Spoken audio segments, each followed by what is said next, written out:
hopeful bill finally got through the upper chamber after a almost 25-hour-long vote-a-rama, despite 3 GOP no's, and those 3 GOP no's were Senators Rand Paul, Tom Tillis, and Susan Collins. Alaska Senator Lisa Murkowski saving Republicans today with a yes after some last-minute deal-making. Senate Republicans doubled the funding to rural hospitals from $25 billion to $50 billion, and that is meant to try to offset any issues that would arise from those Medicaid cuts in this bill.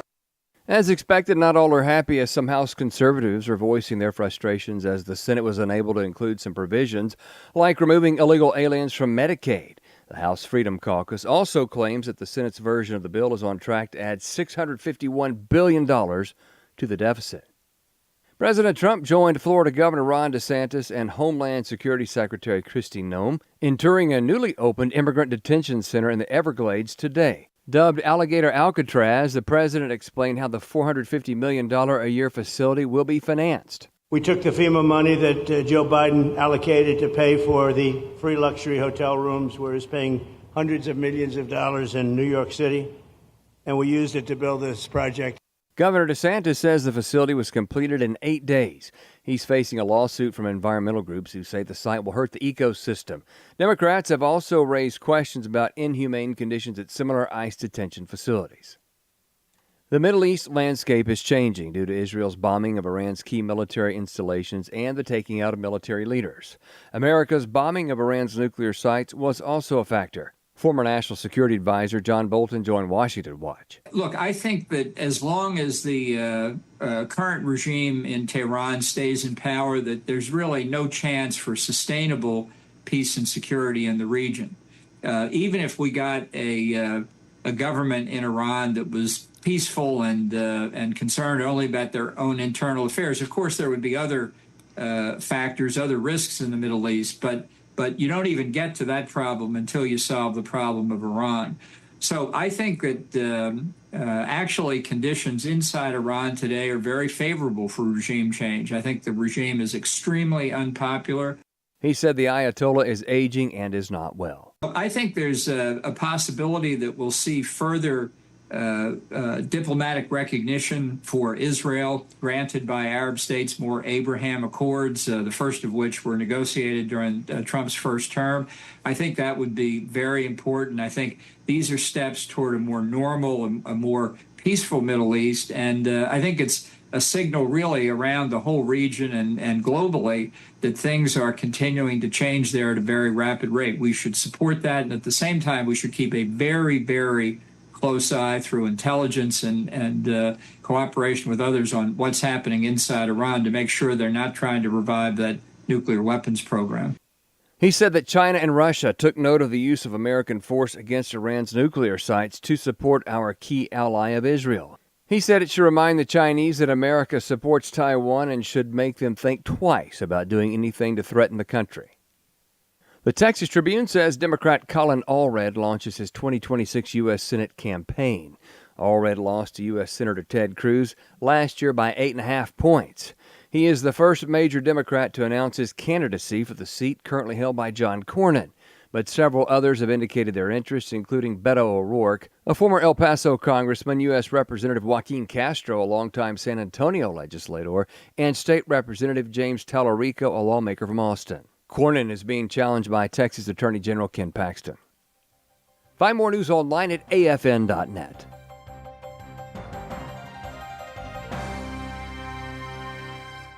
Are you a new small group leader looking for a strong curriculum? Even if you've been a leader for years, there's always a need for tools to help you as you help others deepen their love for God and their Bible knowledge.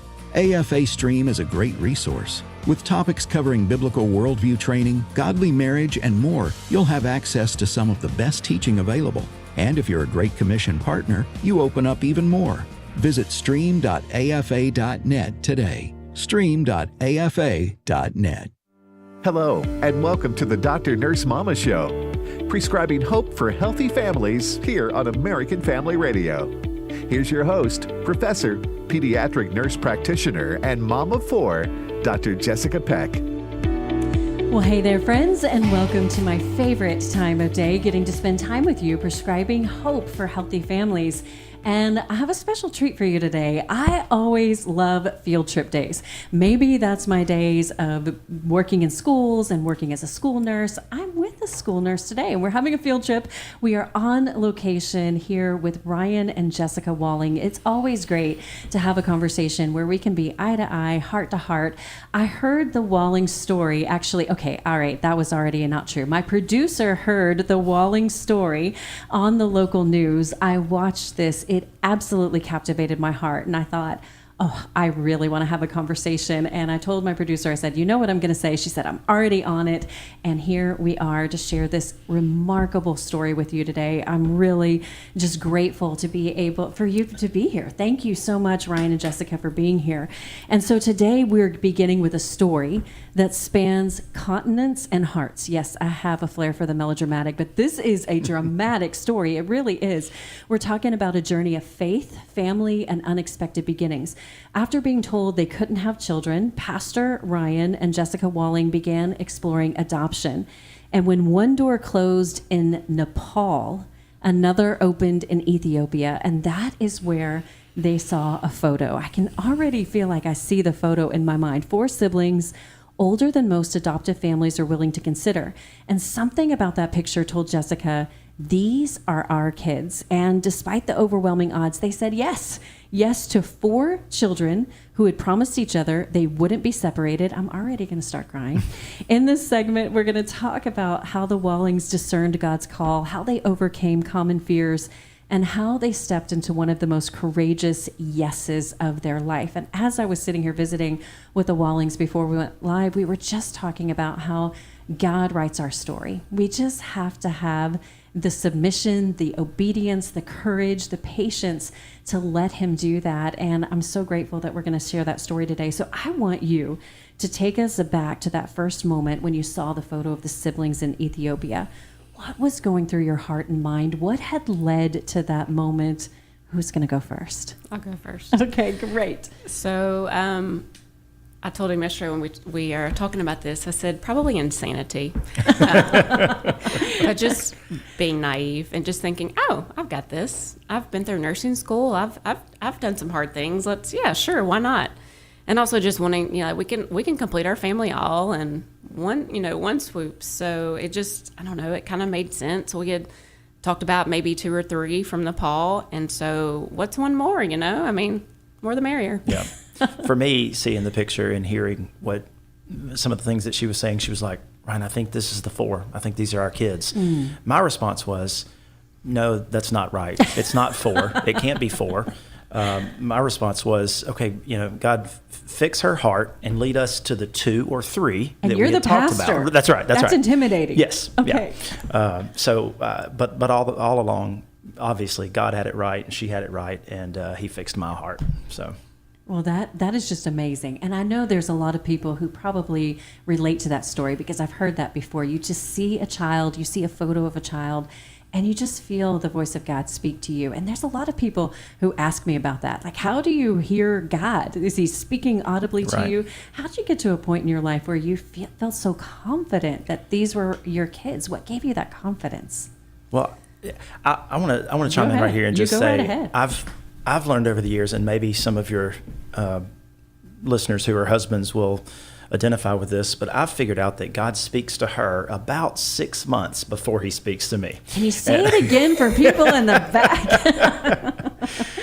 But I mean, I've heard people call, God nudges, whatever, whatever you'd like to say, but I don't know, seeing their picture, hearing their story, what little of it we knew at the time, I don't know, you just a pull, I don't know, inside going, I think this is where you should go. I think this is, I think this is them. I think this is who you should pursue, And I'm not sure if it's, part of it at least was, we're going to keep taking steps of faith in this direction until the door closes. We wanted children, went through infertility, couldn't have children, wanted to adopt, one door closed, another door opened. We walked through it, just keep taking steps until God says no. And when you saw that picture, Jessica, for the first time, you didn't know at that time, I think, that they had promised each other that they wouldn't No, I did not know that. split up. So what was the backstory? What was God doing on the other side of the world as he was working in your heart?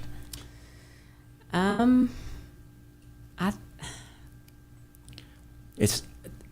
chime in. Yeah, go ahead.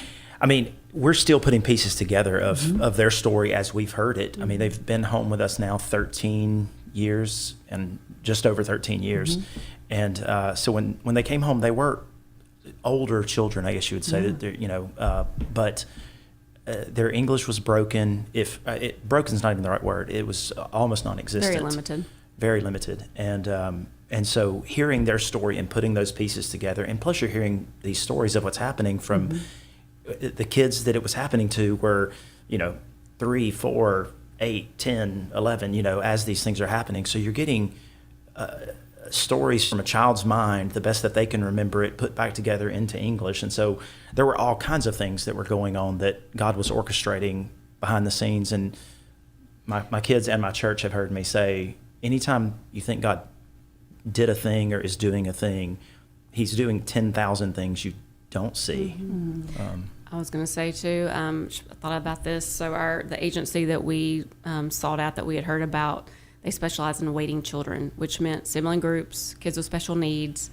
And, I guess it kind of made sense. Like, we have been waiting for a long time. We'd have been doing all this preparation and research, and just when you dive into the world of adoption, there's so many options, there's so many countries, and so we've done all this waiting. They've done waiting. They've been in the orphanage about 4 years, and that's also touched my heart of these kids, they deserve a family, they need a family. Why would we not? Why would we not say yes to? Yeah, and waiting. I'm sorry to interrupt, No, but that's just all right. For those that may be listening, waiting. Just the word there is paper ready. Like, all of their papers were supposed to be in order, and they were just waiting on a family to say, "I choose you." So that's so convicting. And in the middle of all of this, you're a nurse. And so I can see that coming across in your heart and thinking, sure, yeah, we can take care of 4 kids, right? Because God, I feel like God even equipped you, used that in your calling to say, okay, yeah, we could do this, because nurses do that kind of thing all the time. But looking at it, saying, okay, 4, you've got Ryan on board now. But God threw you a curveball, right? Maybe a big curveball. So tell us how what happened that was unexpected, but how that didn't dissuade you from still going to Ethiopia and picking up your kids.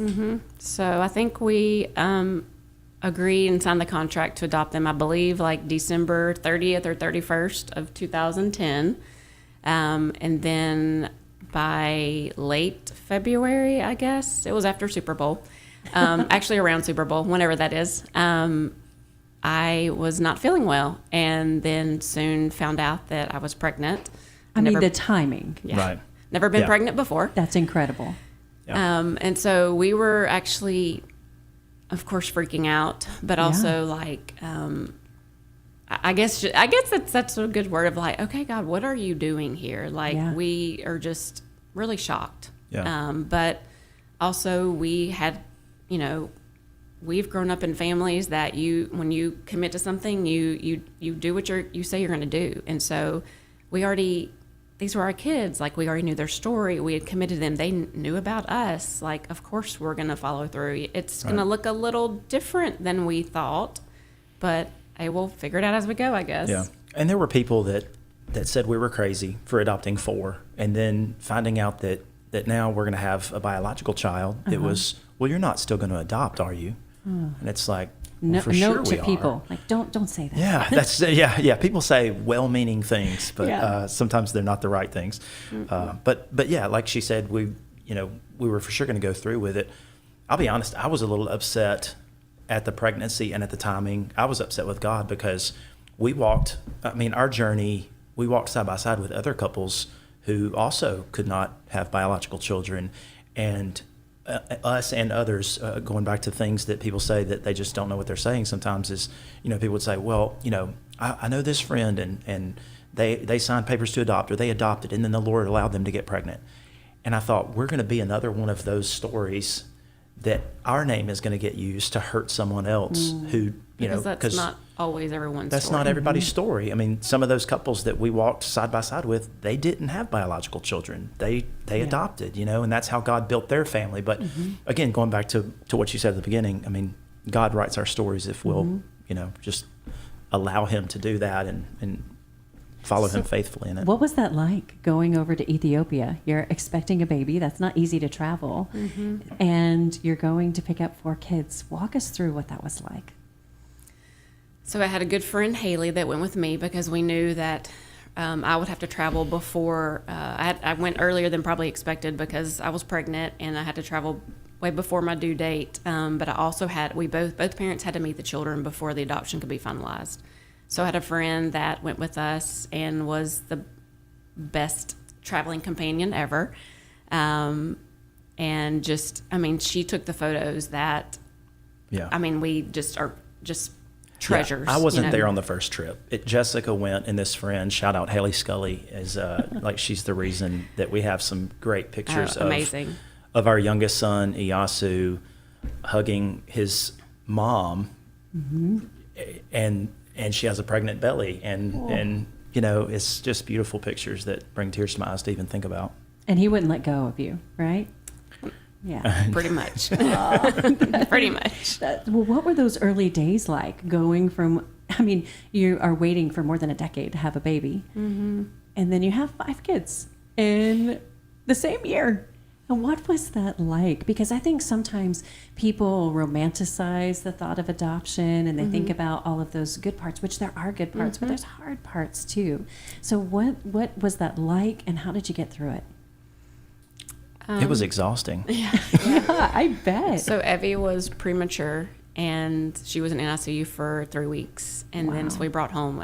She was born at 32 weeks, so that was a whole challenge in itself, just getting adjusted to not only a newborn, but a newborn with extra needs that we didn't really prepare for. And also a good reason that I traveled a lot earlier.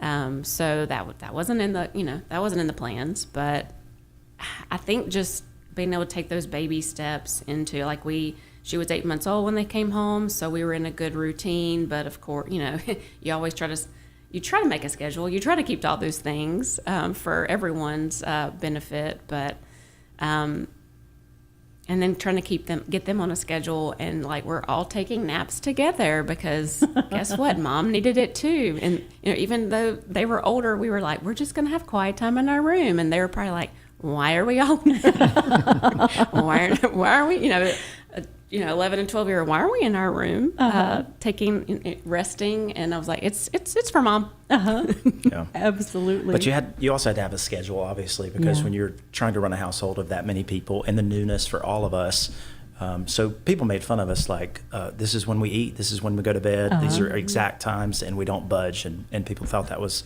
crazy, but it was survival mode. Well, and also for their they'd obviously been through a big transition. It wasn't just us transitioning. They were huge cultural, just shocking, the differences. And so their brains needed a rest. And I'm sure they were very overwhelmed as well. Yeah. Well, so many beautiful things about this. And looking at it, we were just talking right before the show started about how God bringing you through hard things, looking at that infertility journey, that's not anything you would have wanted, but you look back and you see how God was refining you and preparing you and giving you all of the strength and the character that you needed to be able to do that. And I asked you, I said, if you can say one thing, what's one message? And you said, trust God to write your story. That's what we came up with, and that's what we're talking about. We have a lot more to talk about with this story. It really has an ending that had me in tears watching it in the car. I may have watched your new story maybe 3 times, so maybe people are going to look this up. Such a great story of hope, and that's what we're all about, is prescribing hope for healthy families. And we will have more with Ryan and Jessica Walling when we come back. Don't go away. We'll see you right on the other side of this break with some hope and some help. See you then.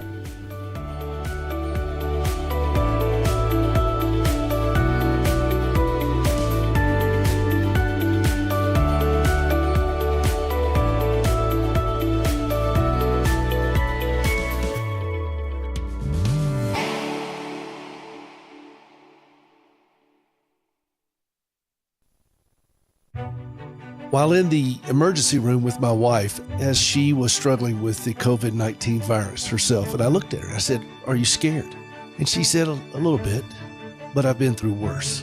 The Certainty of Mankind's History with Uncertainty, an article by Peter Rosenberger. And then, as her fever was approaching almost 103, she started singing "In Christ Alone. I place my trust and find my glory in the power of the cross."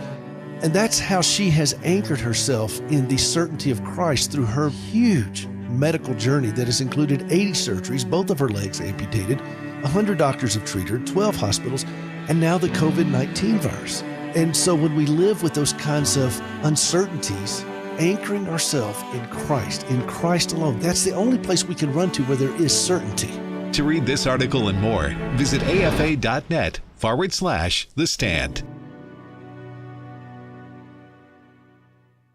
Hi, I'm Jan Harper. If you are a pastor's wife, come be encouraged and renewed as you share your challenges and stresses unique to pastors and their wives. The AFA Pastors and Wives Fishbowl Retreat is coming October 28th through the 30th. You're invited to join us at Pickwick Landing State Park in Counce, Tennessee for 3 days of encouragement, renewal, and worship.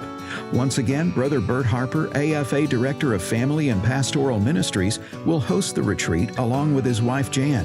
Our special speaker will be J.J. Jasper of American Family Radio. If you've attended in the past, we'd love to see you again. And if you've never experienced a fishbowl retreat, we especially invite you to be refreshed and renewed. The per-couple admission price includes lodging, meals, and materials. Visit repairingthefoundations.net to learn more and register. That's repairingthefoundations.net. The AFA Pastors and Wives Fishbowl Retreat. We'd love to see you there. For your walk with Jesus, I'm David Wolin with Haven Today, inviting you to anchor your day in God's Word. God has a heart for this world, and His promise to Abraham long ago was that all nations would be blessed through his line. True, Abraham's descendants had their share of ups and downs, but God had set His plan in motion to save the world. Jeremiah 3:17 points to this hope. At that time, they will call Jerusalem the throne of the Lord, and all nations will gather in Jerusalem to honor the name of the Lord. This is fulfilled in Jesus Christ, who today is reigning and is drawing the nations to Himself. And one day, people of every tribe, tongue, and nation will worship Him. Until then, we're called to share this good news with the world. Get more encouragement for your walk with Jesus at haventoday.org. I believe in the sun. I believe in the risen one. I believe I overcome by the power of His blood. Amen. Amen. I'm alive because He lives. Amen. Amen. Let my song join the world that never ends because He lives.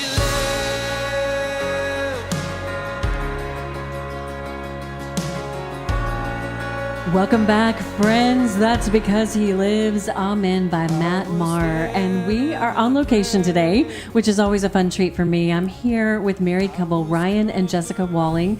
Jessica is a nurse, so that's just a fun connection for me for sure. And Ryan is a pastor here in LaPorte, Texas, just outside of Houston. And we are talking about their journey and God writing their story, their call to adoption. If you were listening in the first segment, they were talking about more than 10 years of struggling with infertility. Jessica seeing a photo of 4 siblings in Ethiopia, saying to her husband, "That's my kid." 6 months later, you were in. She is planning to travel. They signed the paper in December, and then in February, she finds out she's expecting. What an amazing, amazing story. And one of the boys wrote something on your hand. I do want to hear about this story. When you went over there, we were talking about you being in Ethiopia. Tell us about that moment. So we go to the orphanage, and of course, there's lots of kids that want to see me and Haley. That's heartbreaking. Yeah, Yeah, they're and they want to show you everything. They want to show you their rooms. They want to show you their their belongings. There's a baby room that has a lot of babies and toddlers, and Rahel would definitely wanted that was one of her favorite spots, and she wanted to show me that. But just in that, we're there several hours playing with the kids. We brought puzzles, we brought markers, we brought colors, treats. So we're playing with the things that I had brought for them, and Yosef, which would have been about about 6 or 7 at the time, took a pen and wrote "You are Mom" on the inside of my palm. Oh my goodness! And of course, my friend Haley that I talked about, that she photographs that, and it's just forever etched in my memory. But super special, and they're through as much English as they knew, they're trying to talk to us. And so a lot of it is like showing, pointing and, taking and, like, let me show you this, but, you didn't know where you were going, but it was fun. It was very exciting, but really surreal, because we've been, learning more and more of the kids' story, and getting to talk to them a little bit through Skype, talking to the agency, just kind of finding, and there were other Americans that had met them, because the other people visiting the orphanage, and getting to hear what they knew about the kids. And they're like, they're such great kids. They need a family. They deserve a family. And so that was kind of cool to find out all these things even before we met, before I met them, and to see that, brought to life. It was exactly true. And what have you learned of their story? You talked about how you're still even learning parts of their story, and I know that you see God at work in all of those things. So what have you learned, and how has that showed you how God was in every step of the way? I mean, we continue to learn things from their story. They've been home 13 years now, and they'll still get together. We just came back from family vacation, and I forced us to rent a 12-passenger van so that we could all be in this van together for 14 hours. I just force it. But even hearing them just a few weeks ago, remembering things, and, oh, do you remember when this happened and that happened? And no, that's not the way that happened, because it's in the minds of these younger kids, and they're still figuring out what their story is. But looking backward in time from our story of marriage and infertility, and hearing the pieces and parts of their story, and looking back, it's not always that you get to see all that God was doing, but it's just such a mercy. It's such a kindness of God to allow you to look back and see His providential hand guiding all of these different pieces and parts. It's not everybody gets that opportunity, but it's a blessing when you do.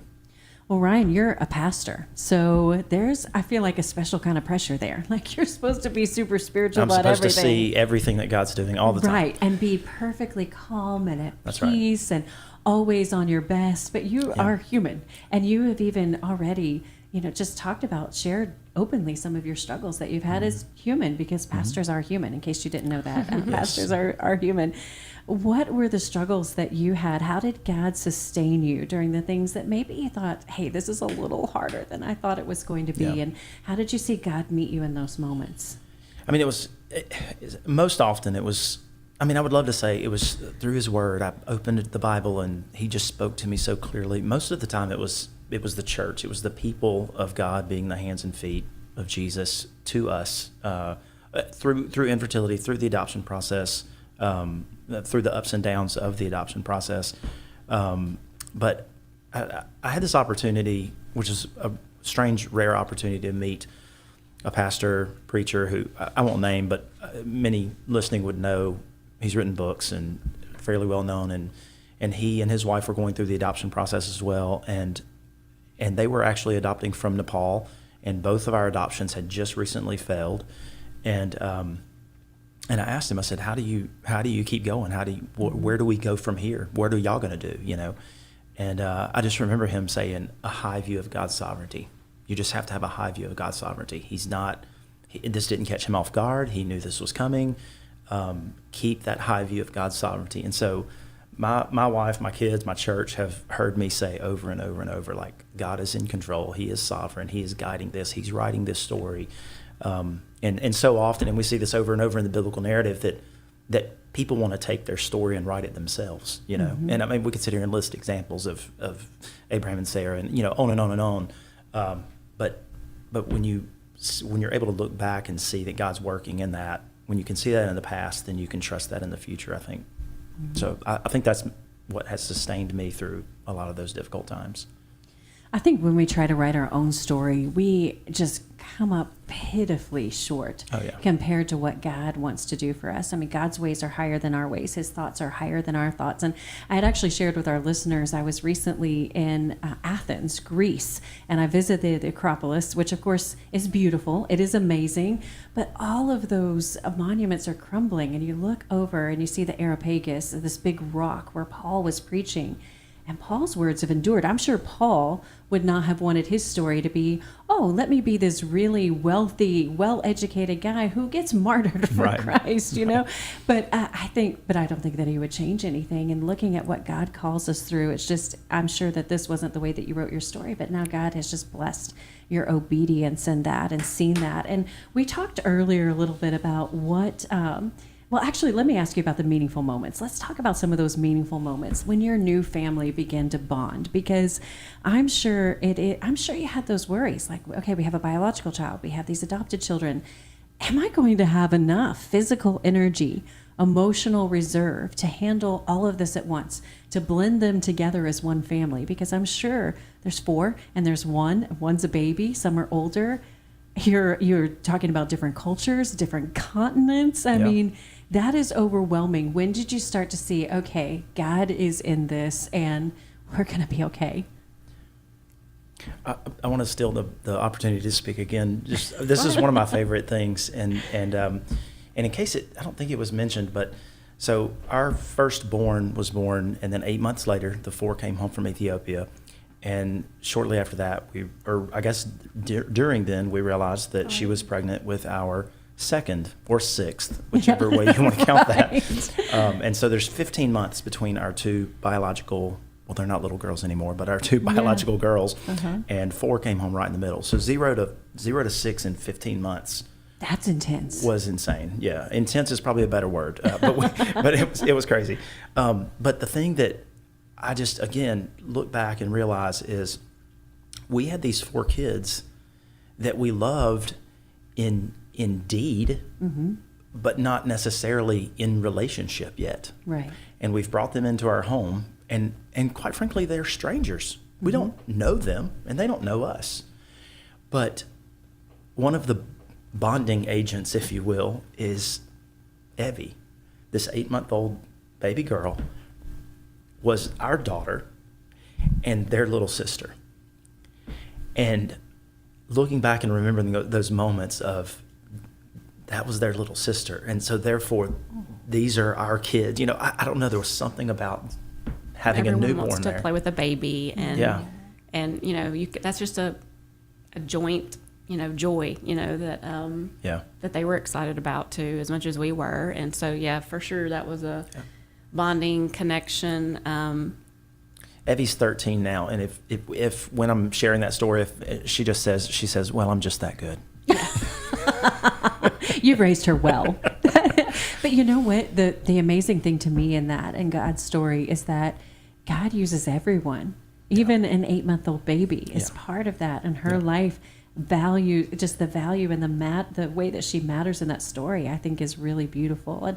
And you know, you are a pastor of a church, and so you had a church walking alongside you, and I think let's talk about that a little bit, because the likelihood is probably most people listening are not going to be called to Africa to adopt kids, although that may be you. So if that's you, this is your sign. That's right. But but a lot of people are more likely to know someone who is walking through that journey. We talked a little bit earlier about things maybe not to say, things not to do, and how it is hard. It is struggle, but it's hard to know who to be vulnerable with. You know, how much do you share and how much do you protect them? What would you say now, knowing what you know?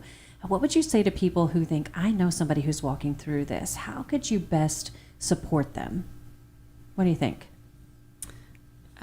You were talking about, you know, early on, and I was just sitting there thinking, you're like, how did y'all do it? I was like, we didn't do this alone. Like, I mean, our family wasn't nearby. They would come to visit and help, of course, but they were, you know, anywhere from 5 to 7 hours away. So we leaned on our church family, and they were amazing. From fundraising, like a giant fundraiser, to babysitting, grocery shopping. We were part of a young marrieds group that they were all we were kind of all having, kids at the same time. Some had kids similar ages to ours that we adopted, and just play dates, from day one, and so that also helped the kids feel connected, and other people cared about them, and so that was cool too. Just they met other kids right away. Yeah.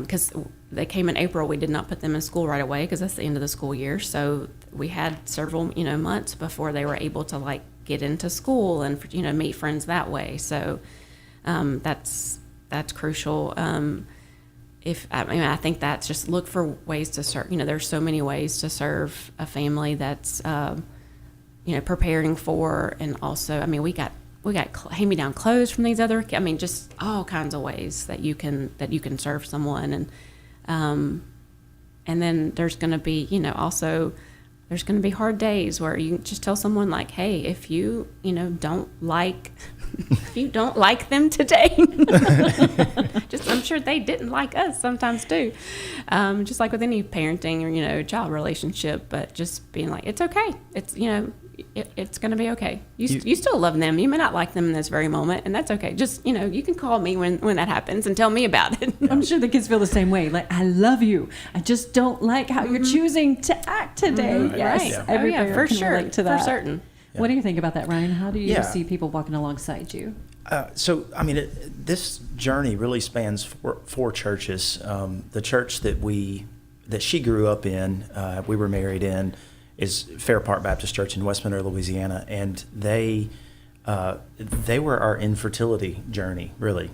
And then we met all of these wonderful people at Southwestern Baptist Theological Seminary in Fort Worth, and from there we went to Austin, and Austin is where our 2 daughters were born and the 4 kids came home. And so that church was just instrumental in, they orchestrated this fundraiser that gave us a lot of money toward our adoption.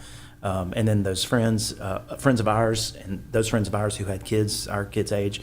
But to go with what she was saying, I think that I think you've got to have friends that you can be really vulnerable, Mm-hmm. and to the church, to those who are listening, that maybe someone who's adopting, or they're thinking about adoption or whatever, for you to be able to say to them, I will not judge you, I will love you, and I will listen to you when you're hurting. Because we had some of that, and then we had some people that we were vulnerable with that, in hindsight, we shouldn't have been. Mm-hmm. But to the people in the churches, I would say make sure that you are truly a friend to those who are going through it. We were just talking, Ryan, about how it would have been easy. Really, I think I'm a mom of 4, which usually I can say I'm a mom of 4. You're parents of 6, and you had them all in 15 months, which is just wild. And I think there is not any parent who is listening who goes to church who doesn't identify with the Sunday morning struggle. Mm-hmm. Just thinking, okay, that's a lot to get 6 kids, and your We still kids can't need be to on speak time. English. See? And I'm Okay, have you just accepted that about yourself? Oh, yes. Okay, we're just going to be late, and that's how we're going to roll. Yeah. But you talked about how if you weren't the pastor, it would have been easy for you just to say, no, we're not going to go. So speak to that person who's struggling, who's saying, I know I need to walk in community, because really I see it as, it's hard to walk, it's hard to get up and go, but it's hard to walk without that kind of support that you're describing. Yeah. I think you've got to have that community before you step into this. Once you're already in the throes of adoption or just raising children, period, doesn't matter if they're adopted or not, you've got to have that support beforehand, so that you have it in the thick of it. Which is so much better. But if you don't, still go, because there's so many things that I've been through thinking, what would I do without people showing up with a casserole, without people showing up to do my laundry, and some people saw my literal dirty laundry, but sometimes you just need that kind of help. Well, when we come back, we're going to talk specifically about one of their son's journey. We are in Texas. This story is about to take a football turn. So if you're interested in that, which I hope you are, come on back and we'll talk about this beautiful story. Thank you again, Ryan and Jessica, for sharing your story and seeing how God has equipped you. We'll be right back on the other side of this break. Don't go away.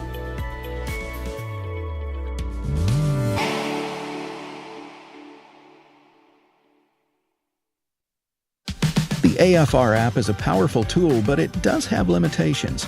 You can't use it to change the oil in your vehicle or get rid of carpet stains. It won't walk the dog, won't pick up the dry cleaning, or take the kids to practice. But while you're doing those things, you can listen to your favorite AFR content through the app on your phone, smart device, or Roku. Just go to your app store or visit afr.net. Listen to AFR wherever you go with the AFR app. In a recent survey of 1,200 left-of-center American adults, 55% responded that assassinating Donald Trump could be justified. We're swimming in shark-infested cultural waters. Some are suffering from Christianophobia. Jesus said, if they persecuted me, they'll also persecute you. Please give today to help AFA keep equipping you and others to stand for Christ. Help us shine His light into our dark culture. Visit afa.net/warrior.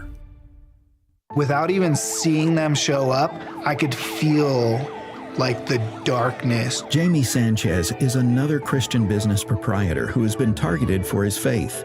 His Drip Cafe was opened to serve and help the homeless of downtown Denver. We believe sex outside of marriage and homosexuality is a sin in God's eyes. And the enemy and his minions decided to use that as a platform. Jesus told us persecution would come. I would see them, just the rage and the hate. I pictured them doing that at the foot of the cross to Jesus.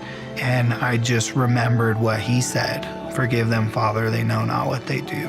And so I had to position my heart that way. The Jamie Sanchez story is one of the videos of the Impact series at stream.afa.net. It's been a crazy, crazy ride. See Jamie's story and much more at stream.afa.net.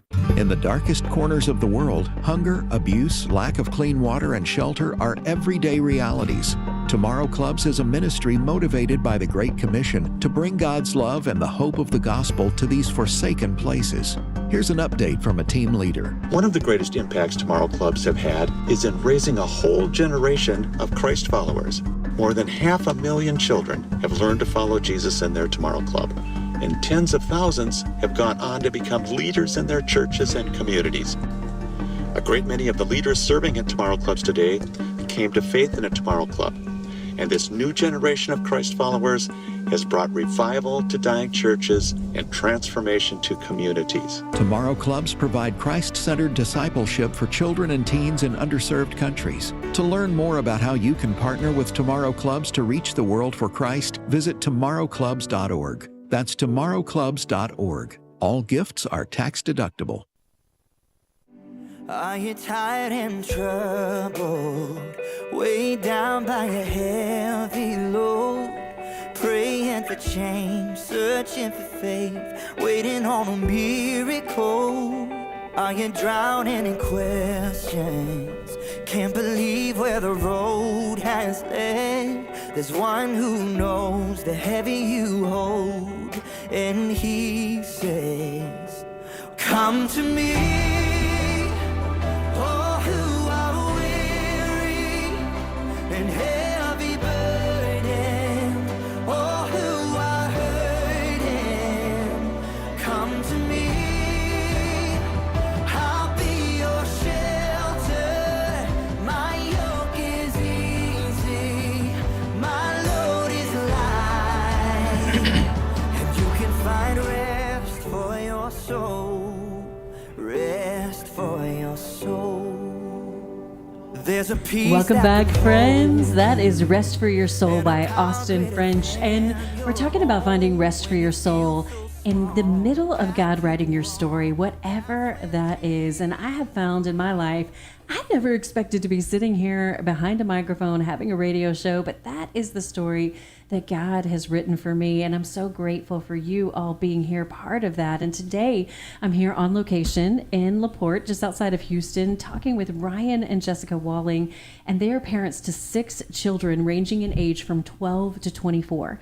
And if you've been listening, you've heard about their journey of 11 years of infertility, and they began the adoption process for a sibling group of 4 from Ethiopia, but then had 2 biological children within 15 months of each other. That 0 to 6 kids in just over a year. That is a wild ride, but filled with God's grace. And Ryan is a pastor, Jessica is a school nurse, and they are passionate about marriage and parenting and adoption and ministry. And as we've been talking about your kids, you've had them home with you for quite a while now, and it's amazing to see their stories unfold. And one of the, and your youngest son, Iyasu, right? Iyasu, he has done really, really well. He serves in the worship band here in your church. He is exuberant. He graduated with a 4.96 GPA. He was accepted to Brown University. He is going somewhere else. I'll tell you in just a little bit. But he started playing high school football. I mean, how has it been to see? And I'm asking about Iyasu because he's who shared his story on the news story, and just looking at the trajectory of his life. Did you think he was growing up in Ethiopia thinking, oh, I really would like to play football in Texas, God? How did that story happen? Yeah, he didn't even know what football was when he got here. Football is soccer, Yeah. I mean, what we call soccer, that's football to them. And but coming here and meeting all the wonderful people that we met, and getting the opportunity to play in little tackle leagues and flag football and all kinds of things like that through some generous friends that let him play and taught him to play. He's really, all of our kids are really athletic, but our oldest, Solomon, more so in soccer, what we call soccer. And then Joseph was track and cross country, big track and cross country guy. But he also had been here long enough that he learned all of the American sports, football, basketball, so he's just played more sports. And he would say he's more athletic than his brothers, but of course he would. They're athletic in their own right. But he just learned the sports because he had more time in them, and he just fell in love with football, American football. With football. Obsessed, yeah, over the top. He was going to be an NFL player, and Yeah. we had to break down the statistics of how likely that is to happen. But he was like, I'm an overcomer. I will do it. Yeah, and he probably could have. Well, absolutely. Just knowing his story and where he came from. What was that like for you, Jessica? Just sitting with Iyasu, but also your other kids, just watching them grow and thrive.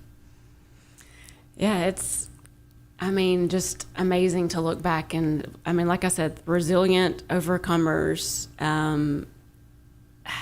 just all their experiences that it just shaped them into the amazing young people that they are. And Solomon has, some are out of the house, thriving, working full time.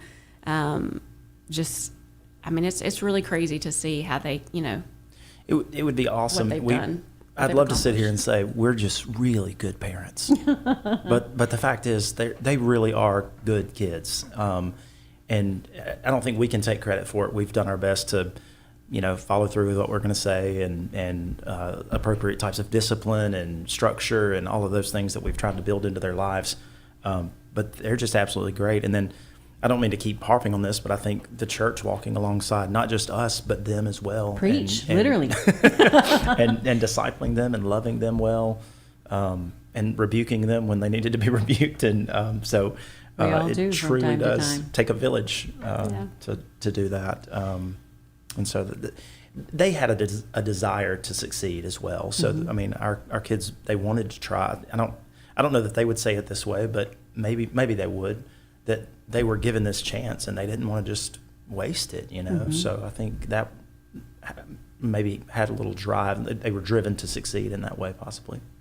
Well, Iyasu said such nice things about you on the news story that was done, and just was so affirming of you as his parents. And looking from the outside, I can see how God equipped you as a nurse. You have a special skill set. You know about trauma. You know about trauma-informed care. You know how to take care of multiple patients at once. You know how to triage. You know all of those things. And you're a pastor, so you know about those spiritual elements, those spiritual health, the importance of spiritual formation. But you keep talking, and some of those things, that can be a flip side too, because being a pastor's kid, we know, is not easy, because cue all of the PK jokes, right? Yeah, or the deacon's kid jokes, right? Because they have a front row seat to the hurt that can happen inside of church. And you talked about some people whom maybe you trusted and you shouldn't, and they've seen all of that. And yet you don't have perfect kids, just like you're not perfect parents, but you have healthy kids and you have a healthy family. What do you attribute to that? Because we have this joy of looking at your story and this huge arc. You know, it's not like you just came back a year ago. This is decades now of work. What do you look back and say, this is how we made it. This is how our marriage made it. This is how our family made it. What is it? Well, because I'm a pastor, I can just keep talking. I'm looking at her to see if she wants to. Divorce is not an option. Like it's not in the vocabulary. And we talked about that early, even way before kids. But, you know, we talked about earlier how because it was so long, it was just me and Ryan that we were very unified. Like we were just a great team. And so we've had all those years to prepare and think. And sometimes you either prepare too much and or you prepare for things and it doesn't work out that way. And you're like, oh, okay, we should have spent our time another way. But so divorce is not an option, but I mean, really just, I think he's always said, we're in this together. We're in this together. Like it is hard. It's very hard, but we're in this together. You're not by yourself, you know? Yeah. People, so yeah, divorce wasn't an option for us. And the 11 years of not having children just, I think, bonded us together in a way that we didn't realize what the Lord was doing at that time. She's a nurse who became a nurse practitioner and as you said, is now working as a school nurse. But my undergrad is in sociology, and then I got a master's degree in counseling, and then I did 15 years of student ministry, just working with teenagers. And so looking back, it's like not only her skill set, but also the things I learned in a master's program in counseling. People are like, oh, so you got a degree in counseling and then you became a pastor, so you're not using your degree, right? And I'm like, have you met a human? You know, like, I mean, I use the degree all the time, but also I think it comes to play in just how we parent. So yeah, I mean, all of those things, you look back and you go, none of those were accidents. Like those were all part of God's providential, as you said, story arc for our lives. So. Yeah. Well, that's really amazing. And looking at Iyasu, he has been tremendously successful and had a lot of offers to college, a lot of options. He is going to Texas A&M University. It's what you've said. And this is where I hear all the Aggies in my ear. They're saying the word I'm not allowed to say. Not because it's a bad word, but because I am not in that. I'm a UT grad, y'all. Ouch. I know. That's really hard to say. That word, by the way, I'll spell it. WHOOP. I'm not allowed to say it, but hopefully I'm allowed to spell it. Hopefully we'll get hate mail from Aggies. I don't think you are. Not yet. But you'll learn all of those things. Okay. But one of the really touching points of this story arc is that he wants to be a nurse. He wants to be a nurse practitioner. And you found out that his mom, his biological mom, died of cancer. And then you're a nurse practitioner. What does that mean to you to see that's where he's going? Oh, it gives me goosebumps right now to see that's his calling, that's what he's pursuing. He had so many options, so many things. He's so smart and talented and could have done so many things. What does that mean to you? I'm very honored. I've never been the type of parent that neither one of us have been like, you should follow in our footsteps. We don't put pressure on what they choose as a career. We're just like, what are you gifted in? And he was naturally gifted in science. So I, of course, pointed that out to him as if he didn't already know. But so that it just made sense. But I wasn't pressing him to be a nurse. But that's just kind of when he started like really drilling down on it, what he wanted to do. So I'm really honored and privileged to be able for him to join my profession. I think he's going to be great. He's a great coach, a great teacher, that is part of nursing, coaching others, because you can't do that for them. It's equipping the person to be able to take care of themselves and their whole self. And so, but he's very caring, and he's a hard worker. He is driven, more driven than I am. So he will do great. He'll go further than I will. I mean, so I'm super excited for him. Well, it's really beautiful to see that he has a vision and a dream, because from what you learned, his biological mother died because she didn't get the care that she needed. And so being able to provide that care, as you have shown him how to provide that care, I mean, I really think they say imitation is the sincerest form of flattery, but knowing, there are not many, I'm just going to say it, there are not many really accomplished Texas football players who say, yeah, I'm going to go to nursing school. And so that is testament, I think, to just the influence that you have had in his life. And I'm sure that he's going to be absolutely amazing.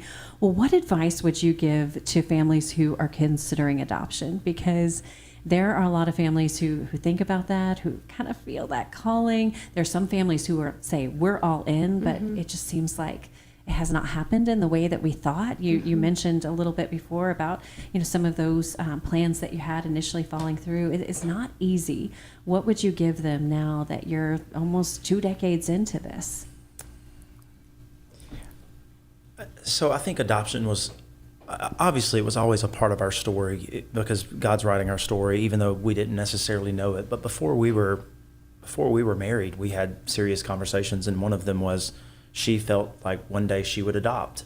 That had not crossed my mind, but I was open to it. And so I would say to anyone, be open to it. I don't think everyone's called to it, but I think anyone should at least open their heart to the idea of it. One of the key things for me is that adoption is part of the gospel. It wasn't easy. It wasn't practical for God to adopt us into his family, but we are adopted and made joint heirs with Christ. Like, we're not necessarily biologically a part of God's family, but we are adopted, and so I think that's a beautiful testament. If you've been saved, then you've been adopted into God's family. And so therefore, I think we should go forth with that ministry of adoption. And if it's not adoption for you, as we were saying earlier, respite care, helping, providing, financial needs or food or clothes or whatever, taking trips, those kinds of things. But on I hate to say a more practical level, as if that's not practical, but I think it's super important to, again, recognize that God is sovereign in writing your story. And so if that's something that the Lord has pressed into your heart, or is even now in these moments, look into that, consider that, talk to others who have done that. It's not an easy process, but in the end, it's worth it. Mm-hmm. Well, that's so powerful to think about our identity. We are adopted, exactly like you said, joint heirs with Christ. And how did that weigh into you guiding your children's identity in Christ? Because sometimes that can be hard for kids who are adopted from somewhere that looks very different from us, has a different culture than you bring them into. How did you encourage them in their identity in Christ? Well, I mean, we've never, obviously, our kids are from Ethiopia, so they don't look like us. And so there was no secret, and plus they were older, so there was no secret as to whether or not they were adopted. But we have continued to form this identity of you are God's child, and then you are our child, Mm-hmm. And so that matters, and that shapes things. So like when you get out of the car going to school or wherever you're going, you represent our name, but ultimately you represent the Father's name. And so I think I've pressed that into them pretty hardcore. I don't know if you want to add anything to that. But No, I said it all. Leave it to the pastor to fill up all the time.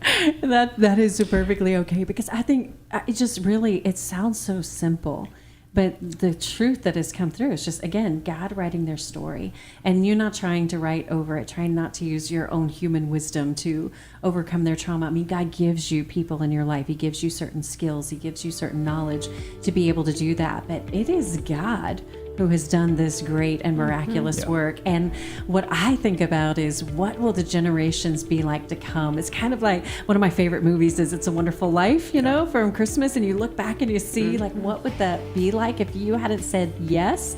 And how is God going to use these 4 children to impact generation upon generation?